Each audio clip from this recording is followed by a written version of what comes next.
A summer's haunting. Let me take you to the heart of a quiet summer night. A night that still chills me to the bone. It all started when I worked at a small cafe-bar tucked away in a sleepy neighborhood. It was the kind of place where the silence felt heavier than the air. Customers were rare, and most nights it was just me, a few flickering lights, and the company of my closest friends. But this night was different. Hiroki walked in with his girlfriend, Aoi. Normally, Hiroki was the guy who could laugh through anything. But when he entered that cafe, his usual energy was nowhere to be found. He looked pale, haunted. Aoi sat down beside him, nervously twisting her hands. I leaned on the counter, trying to shake off the unease creeping into the room. "What's wrong? You don't look like yourself." For a moment, Hiroki didn't answer. Then he muttered, barely audible, "Something freaked me out." I smirked, trying to break the tension. "What? Another ghost story?" But he didn't laugh. He didn't even look up. He just sat there, head in his hands. The air grew heavier.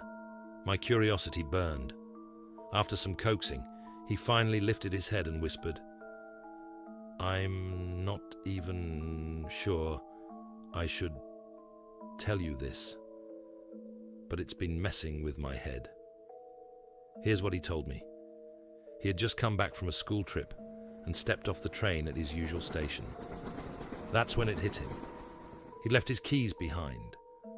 Frustrated but unfazed, he decided to call home from a payphone nearby. After a few rings, someone picked up. "It's me," Hiroki said quickly. "I forgot my keys. Can you unlock the door? I'll be there in 5 minutes." Without waiting for a reply, he hung up and hopped on the next bus.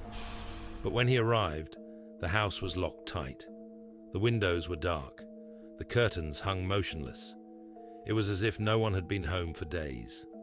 Still, someone had answered the phone. Someone must be there, he thought. Confused, he went back to the payphone and dialed again. This time, the receiver was picked up instantly, but the line was silent. "Hello, it's me," Hiroki said, his voice uneasy. Nothing. "Hello, are you there?" His voice cracked, frustration creeping in. Still, silence. And then, just as he was about to hang up, a voice finally answered. Software, faint, almost inhuman. It whispered, "No one is here." Hiroki's blood turned to ice.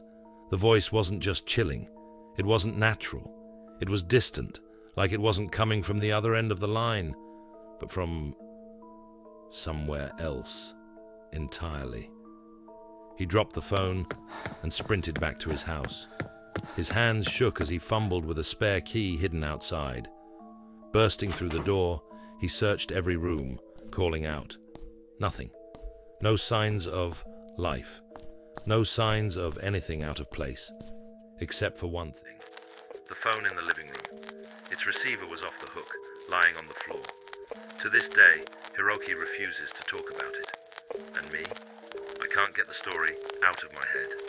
Who answered that call? What was that voice? Or worse, was anyone even supposed to be there at all?